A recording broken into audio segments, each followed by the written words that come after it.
everybody, what is going on? I am Maximus Rex, and this is Big Baby Reviews. Today's Eric Larson Day, so we're taking a look at the last issue of the Savage Dragon that I actually own in my collection. That is issue 50, cover dated June 1998, advertised on the cover as a 100-page special. We'll talk a little bit more about that soon, but before that, I do want to mention, I'll be moving on to some other Eric Larson stuff that he's worked on for Marvel for the next Eric Larson review. In the near future, if I can get my hands on, say, the next batch of issues, 51 to 100, and start collecting those again at a decent, fair price, reader copies, etc., then I'll, move back to looking at some Savage Dragon stuff. For the moment, though, I don't have any of that, so this will be the last issue of Savage Dragon that I review. Kind of a disappointing issue. Not that it's bad in any way. Obviously, if you're continuing on with the Savage Dragon through to 51, 52, etc., I'm sure this is a fine issue. For me, just a little disappointing because, one, the 100 pages, I assumed for some dumb reason that it would be one long storyline or maybe, 80 odd pages and some pinups and stuff. But actually, this is a fairly standard 24-page issue of Savage Dragon where after that, there's some fill-in thrown in. As we get to that, I'll review the main issue mostly, and then when we get to those stuff, kind of go through a little bit faster, just because it's not as interesting, or some stuff is and some stuff isn't. So as I go through, I'll explain, my point of view kind of on that, what I consider maybe filler and what I actually consider to be fun stuff for, an anniversary issue. For the cover, pretty striking with the white background. I don't think it's been done yet on the Savage Dragon, so it works for me. A lot of negative space, all the figures stand out, all the kind of main characters that we've been dealing with in the past few issues, kind of locked in battle with Savage Dragon at the top there. Pretty cool, pretty dynamic, and a fun cover. Again, I think the white negative space really makes everything pop, right? The most contrast you can have, really, I guess. And that's it for the cover. Let's have a look inside. And I do want to point out that, 100 pages, it's pretty thick. This is not a stapled comic, but a square bound. Eric Larson, writer, penciler, inker, creator. Chris Eliopoulos, letterer. iHawk are doing the colors. There's going to be some pinups, and these are the extra bits of story. So Bill Fugate does the Mighty Man stuff, kind of the vintage-looking Golden Age storylines. There's an interesting Freak Force thing and Dragon and a Half story that I've got questions about. That when we get there, we'll talk more about those. So, following in the footsteps of last issue, pretty much the next panel, Hitler's brain, if you remember from last Eric Larson review, shooting at Brainy Ape, who is now controlled by Cyberface. It gets convoluted with this guy, but Cyberface is the one actually controlling the body through the domed head, and Dragon being blasted away here by Hitler's brain, who is here to reclaim his Brainy Ape body. So I wasn't aware of this, but apparently Hitler's brain also has some sort of telekinetic powers, it seems. So he pops off the dome here, basically shoots Cyberface in the face, and his whole head explodes. And this image of the brain just dunking into a water bowl here is pretty hilarious to me. Pretty cute, actually, in a weird way, even with all the, kind of chaos and gore going on around him. Just a funny, cute little image there of the brain hopping in. And reclaims the body of Brainy Ape. And also the use of the Overlord armor here, which he swiftly uses to kick Dragon and push Dragon off this building here. Love the splash here. The faraway shot, establishing shot. You got the city back there. The 3 vertical panels here. Not really interrupting the flow of the splash, you know what I mean? Like basically covering up maybe a little bit of what would not have been just a big black blob, so not obscuring the important parts of the storytelling. So the bad guys have their hands on Alex, who she'll claim, all throughout the comic that she's not Dragon's girlfriend, but obviously Dragon has some sort of feelings for her, right? They've been banging and stuff, so and she's been a friend since the beginning, really the first issue of the miniseries. So as long as they have her under control, they know they have Dragon under control, and they're going to be going out and using the Dragon to help them out in their vicious circle misdeeds. We get a bit of a B story with, I always want to call her Hightower or Periwinkle, but her name is Metermaid, Rita Metermaid, and her boyfriend William used to both have long dark hair. Now they got short blonde hair. Remember, they're kind of undercover, but now returning to Chicago PD to, they can't stay in hiding anymore, basically, and they want to help out against the vicious circle. So, all these characters are going to be joining up at some point here, you can tell. So this newer iteration of the Vicious Circle that was introduced a few issues ago, quite a few issues ago at this point, I guess. I keep forgetting we're at issue 50. Led by Horde, right, and his mind-controlling leeches. He's been manipulating things behind the scenes within the Vicious Circle, within the Chicago Police Department, to get his way and to gain more power and control, right? So he's kind of the big baddie these days.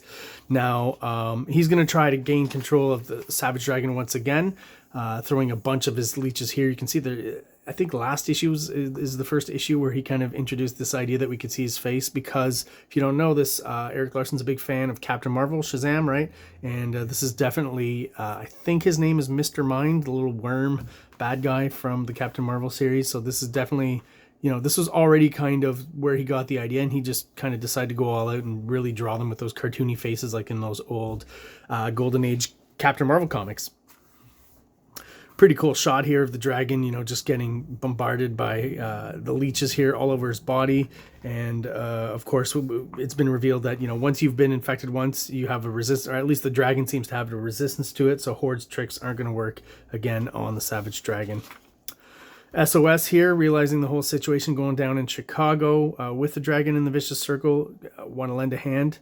Except for Super Patriot. So it's just kind of odd. He just decides he's needed here, and he wishes them good luck. And this is all stuff that obviously I don't have issue 51, the next few issues, so I don't know how it's resolved, and I don't know how anything in this issue is resolved. So really like the chunky inking just on this one shot of the dragon here, because it does feel like on some drawings he's roughing it up and going a little faster, but on something like this it feels like he spent a little bit more time to really define those details and volumes and stuff. And I think that when he uses that really thick line for dragon's musculature, it works really well. Obviously, Dragon not having a good time here, as Alex's reaction tells you here. Some of the coloring in this issue is a little bit over the top and a little bit darker than I'm kind of used to. I feel like, you know, maybe 10 or 12, or maybe already 15, 20 issues ago, I stated that the colors were kind of dark and muted for a while and then became a bit brighter.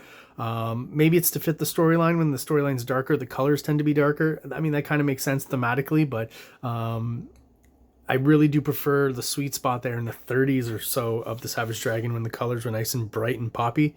Not quite as impressed by the coloring here. The dragon himself, though, always colored really well. So, and this issue also acts kind of like a recap. You get a lot of this narration here. It's just recapping what's happened before with the dragon, with, you know, the members of the police department and all that. So, you know, because it's an anniversary issue, a 50th issue, kind of a milestone issue, I guess that's why he's doing that. Just if there's any new readers coming in, you know, to know the backstory, because on its own, it's kind of an issue that, you know, if this is your introduction to the Savage Dragon, it's going to be a little bit weird and kind of disappointing maybe with what happens at the end of the story. So we continue the fight between Horde and Dragon. I really appreciate here the battle damage that Dragon's had inflicted on him here. You know, not too gory. There's a period where Savage Dragon got really gory and then he kind of pulled back a bit, but just to see a little bit more blood is very kind of reminiscent of older Savage Dragon. And I talked about this maybe a few reviews ago, or in some image I saw by some other artist, maybe even in Savage Dragon, a pinup or something. But the first time that we see the fin damage, I think, is in issue 50, possibly. I don't think there's been an issue before this of actual just the Savage Dragon comic where the fin has been battle damaged, which I think is a nice, cool detail. It makes sense, right? I've often wondered sometimes, you know, Dragon getting his ass kicked and losing limbs and stuff, but the fin always is kind of in perfect condition. But I mean, basically just, you know, an Erik Larsen slugfest. Really well drawn, lots of cool foreshortened poses, some great action. Again, he's doing something a little bit different as far as his layouts in this one. And that's what almost with a lot of narration he's adding in as a recap, which is, you know, usually you don't have so much to read on the Savage Dragon pages. Almost makes it feel a little bit more like a book in a weird way. The layouts and the extra bit of text that isn't there usually. Another great shot here. Dragon just wrecked to shit with his face. Very cool.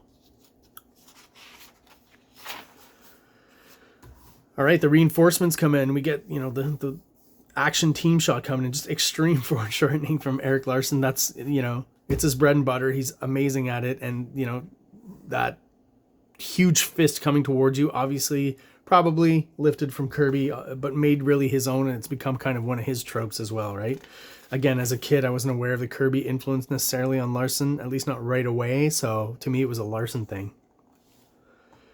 We get this shot here, but I feel I've seen this happen before somewhere in a movie or something, so I don't know if it's wholly original, but Dragon's arm gets blasted off, and he starts using it to beat up on the Vicious Circle members. Hellraiser here is still around. That's interesting to me. I know Mako sticks around for years and years and is still appearing in more modern Savage Dragon stuff, but that Cutthroat is still around at this point. It's kind of funny to me. Funny little Savage Dragon type bit of characterization here where this cop here who paraded around a star for a while confronts this guy here, and as I guess he's about to crush him, he says, Chris, it's me, your brother Charles. I remember this guy, yeah, when he got turned into this giant guy. He was just a regular dude before that. And even Mighty Man comes in to help save the day, so I guess that's the reason why there's some Golden Age Mighty Man stories included in here. I don't know if that's connected or not, but that's definitely what we get. Cool shot once again of the dragon, just battle damaged, upshot. Great inking on this figure here. Love it. There's almost, we're going to be looking at some Larson inked by Klaus Janson next Larson review. That's as much as I'll give you today. And I kind of see a little bit of that going on here. I can almost see a Klaus Janson influence in Eric Larson's inking here and there when it gets a little bit rougher, I guess, and get bigger, thicker, bolder lines. It just reminds me of Klaus Janson. So Cadaver starts using, remember this guy? The kind of Mike Mignola world-inspired, Hellboy-inspired Eric Larson creation, using some sort of mystical death power, quite sure, they haven't been defined that well, to start breaking the Savage Dragon apart. And visually, I really like what he's doing here to have the Savage Dragon's body kind of break apart. We've seen that a lot, and this feels a little bit different. Kind of reminds me of a bit of Frank Miller and stuff he was doing on Ronin, maybe. Not necessarily for the transformation, but some of these shapes and things breaking apart. It just reminds me of that a little bit. Looks pretty cool. Good choice, I think. And yeah, this shot is kind of scary and haunting, right? Of just, being dematerialized, I guess is what's going on here. So the dragon is breaking apart and molecule by molecule. And this last bit where there's just a little bit of him left and he's saying, help me. Pretty haunting. Well done as far as the storytelling goes. Everyone's reaction to it. And the fact that the panels get smaller kind of heightens the anxiety of that moment. And again, it's where the story ends, so I'm not quite sure exactly what happens with Dragon in issue 51 or where he goes, but I'll put it off. I won't look it up on the internet, and like I said, eventually if I can find some, not too cost prohibitive issues of Savage Dragon 51 to 100, I'm more than willing to start collecting those slowly but surely, and then start reviewing them. Once I get maybe, the 51 to 100, then I'll start reviewing them again. So the rest of the issue has some interesting stuff, some not so interesting. I think the pinups are great, right? We've got Victor Bridges from Freak Force doing Freak Force, basically. And we've got Dave Johnson, quite a different style than maybe what we're used to up to this point, at least in the application of colors and the black line and stuff. Very different, but very cool. He's always a very original designer and artist. So cool pinup there. Don't know who these characters are, but who cares? It looks cool. And then we get the Mighty Man, Golden Age Shazam Captain Marvel inspired story that I'm not really super interested in. So we're going to go through that very quickly. Those are the bits that I could have kind of done without. I will mention the artist though, Bill Fugate, who does just an incredible, analog copy of the look of those Shazam comics. I mean, it's pretty much pitch perfect from what I've seen. There's the Leech, but the influence for Mr. Mind, right? From Mr. Mind, rather. And I guess this is like the first appearance of Horde, or at least the worms that will compose Horde. I guess a little bit of an origin story for him, maybe. Golden Age, Mighty Man encountered him back in the day. Chris Marinan does a kind of interesting European style pinup. I say that because it doesn't look like his regular style. It does look slightly European. Maybe he is European, I just don't know. It takes this clearly he's in France, so because he's got the book, right? France on $5 a day, and this village definitely European, and just for some reason there's just a European vibe to all these weird shady characters in the background. Here, I think what this story is maybe a recap for Savage Dragon readers who maybe didn't read Freak Force and just kind of a bridge between the two. I'm not quite sure. I know Freak Force, I think at this point has just been canceled and it's not running anymore. And again, maybe this is just a way to explain some of that. I'm not quite sure. Not that interested in it. Like I said, I bought Freak Force originally, but stopped the series around 8 or 9. It got kind of boring to me. I guess that's why it was canceled eventually. Maybe other people thought the same. But yeah, I feel like this is just kind of, again, a recap or a bridge to answer a few questions from somewhere at the point where Freak Force kind of joined in on Savage Dragon in the regular series. I could be wrong, but I didn't read it. I wasn't that interested in it. The art's interesting in that it is Victor Bridges, but the layouts, it's credited Eric Larson and Victor Bridges. So I feel like Larson probably did most of the layouts, or did the layouts, and then Bridges drew on top, because there's, you know, some angles and positioning that I see that I really don't find would originate from Victor Bridges, but much more so from Eric Larson. There's always some Victor Bridges drawings too where I thought his characters looked like, I know this is going to be weird, but doesn't he look like Corey Feldman? Like, just sometimes he draws some characters from, I guess, the Corey Feldman angle. Might just be me. This bit too, so let me, oh, did I skip ahead? No. Okay, so this bit here, why I thought that for the Freak Force sequence is because of this sequence here, which again is laid out by Larson, drawn by Victor Bridges, which features Super Patriot, and this exact shot clued me in. This is from this, and this one as well, I think, is pretty much taken, let's say, verbatim or directly from the Super Patriot miniseries by Dave Johnson. So maybe just, like I said, for anyone who hasn't read that miniseries, to have a bridge for where Super Patriot kind of phases into Freak Force and also the regular Savage Dragon series. I mean, even though, like I said, these are drawn by Larson and Victor Bridges, it's almost exactly the same image that Dave Johnson drew in that Super Patriot series, which is actually a lot of fun. So some more backstory all the way throughout, just more Freak Force stuff. We get a cool pinup by Walter Simonson, also a huge influence on Eric Larson, so it definitely makes sense. His style makes sense within the confines of the Savage Dragon world. Work really well, I think. He got the fin right. And after Eric Larson, the guy I think who drew the best Savage Dragon, even though he didn't do a lot of it, there's this pinup and there's this issue of Spawn where they're in hell and the Savage Dragon guest stars. Just some really good stuff from Greg Capullo that again tells me that he's the second best Savage Dragon artist, so the best after Eric Larson. What a great looking Savage Dragon. Like, I mean, if you know about Greg Capullo, he is a bodybuilder. Don't know about professional, but he definitely has the anatomy down. And this guy here, you know, the Savage Dragon, the way he looks here is basically is Ronnie Coleman, other than Ronnie Coleman's huge legs, because of course, one of those quirks of the Savage Dragon design is the big wide upper body and the really thin kind of waist and at least proportionally to his body, thin thighs and legs, right? So Greg Capullo just gets that perfectly here. So more Mighty Man stuff from, you know, an imagined Golden Age period, right, that doesn't actually exist. This was a bit disappointing in that it's cool to have a Savage Dragon pinup by Todd McFarlane, but it really feels like he put minimal effort into it in the sense that it's just an up-close headshot, tightly cropped. Not, you know, probably got through this in an hour and a half at the most. Some details, he brings the fin down even lower, which is funny. So instead of jutting kind of straight out as it usually does with Larson, it even goes down. So, you know, we're definitely getting a more McFarlane-y, you know, lizardy skin kind of version of the fin, which I think still works within McFarlane's confines of McFarlane's style. A weird detail that just kind of annoys me is that he didn't give the Savage Dragon the eyebrows here. So he looks a little weird without the eyebrow, I think. Not McFarlane's best moment. So Liefeld kind of gets it right in the front, but not in the back. That's kind of a weird way to end the fin there. It looks very odd. He is trying to do the big upper body and the smaller kind of waist, but the thighs are pretty darn Liefeld huge, I guess. And this is when Liefeld, I think he was gone from Image at this point, but he was doing the Fighting American. So, you know, always wanted to promote his own stuff. So if Larson, you know, asked him for a pinup for this issue, he'd figured he'd get some promotion in on the stuff he was currently publishing at the time. And I gotta wonder about this background here.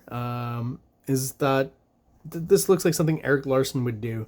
So I feel like, you know, Larson just felt that, man, there's really not a lot of background here. Let me just add a few buildings here and there, just a bit of a 9/11 leftover structure here and some buildings to give it a little something, a little more layering, right, within the image, because this doesn't look like Rob Liefeld inking at all. This is definitely quick shorthand Eric Larson buildings. We get a Kaboom versus Savage Dragon couple of page story. Was it 4 or 5 pages? Again, Jeff Matsuda, great artist who, you know, eventually moved away from kind of the Extreme Studio Liefeld look into a more manga inspired thing that really worked for him, which I think we're getting here. But again, just a quick boxing match between the two. Kaboom, never a character I was interested in. And there you go. We get a pinup by Eric Larson here, the man himself. The dragon's never been wider, I think. Again, the hands, you know, how does he pick his nose? It's a question I ask of all characters with big hands. And then we kind of get, I guess this is the dragon and a half portion of the story. So what we've got is Savage Dragon and Rapture in front of a grave. So we're going back in time around the time where she was pregnant and gave birth to a baby. And they're talking about that, basically. That's what this little extra bit here. So bridges the gap there, gives you a little bit more backstory on the relationship. And the fact, again, that they don't know that the baby is actually alive, right? That's a plot thread that he kind of left dangling at the end of that issue. I think it's in the early 30s or something. That's still dangling 20 odd issues later, so 2 years later. I have to assume, from what I know from modern Savage Dragon stuff, that his son has now taken over the role of Savage Dragon, right? He's not around anymore. Issues 270, 280s, wherever they are right now. So I think his name is Malcolm Dragon. I feel like that's the baby here that both Dragon and Rapture think is dead. And this gentleman here, kind of spying on them. They don't know he's there, and you know, he's there for exposition a little bit on the phone. Their baby was successfully stolen and replaced with a drone that they buried. They'll go on, live their lives, all the while unaware that their child is alive and in the hands of the Covenant of the Sword. So now I remember that at the end of that issue, it was the Covenant of the Sword villain who had the dragon baby in kind of a test tube thing, right? And then Dragon goes to visit another tombstone, Philip Dirt. That's the character who was about to die if he didn't get a blood transfusion. They gave him the dragon's blood, and for a little while at least, he had some of the dragon's power, and then he just kind of blew up. I guess his body couldn't take the dragon's blood. And here we just get another extra little bit of setup. I have to assume, of course, that this takes place before the story in this issue. I'm pretty sure it does, but also after the first time Dragon was infected by one of Horde's leeches, because here's where we see the Horde trying it again on the back of Savage Dragon's neck, and it not working at all. A little bit of cool color work here. I think the colors are probably better on this story than the main story overall, a little bit brighter. These panels in red, I think the monochrome really adds to kind of the violence and the anxiety of the moment, or the mind control effect that maybe the leech is trying to implant on Savage Dragon. I just think that red portion kind of works well. And then there's a transition kind of here from red to green, which brings it back to, you know, I guess normal. And then with that face, I mean, how can you take that seriously, right? A little bit more Mighty Man with the leech, I guess. Does he appear in the story? Now 2 of them. I guess that's where we kind of learn that then they multiply at some point, right? There we go.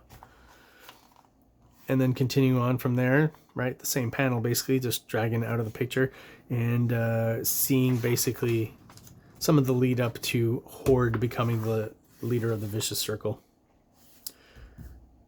I've talked about it before, the leech textures work really well for me, and it feels like when Eric Larson is drawing Horde, he's having a fun time with texture, with the texture of the leeches, even the texture within the shadows. He's adding some white medium here, weird heart shape there that's kind of funny. I would have to assume that's done on purpose, so just so I can point it out, I don't know. Nice color hold on this kind of messy Kirby Crackle that he's got going. All the stuff he's doing with the white medium here, a la kind of Jay Lee, what he was doing on Namor and Youngblood Strike File, and probably also on Wildcats Trilogy, my favorite Jay Lee period. Other than his modern period, he's super awesome. I really love his stuff that he's doing recently, but it's mostly covers, right? Not actually sequential comics. And all the regular kind of capey, textury stuff that's going on there. So cool shot of Horde to finish off this last issue that I'll be reviewing of the Savage Dragon, at least for a good long while. Oh, one last pin-up.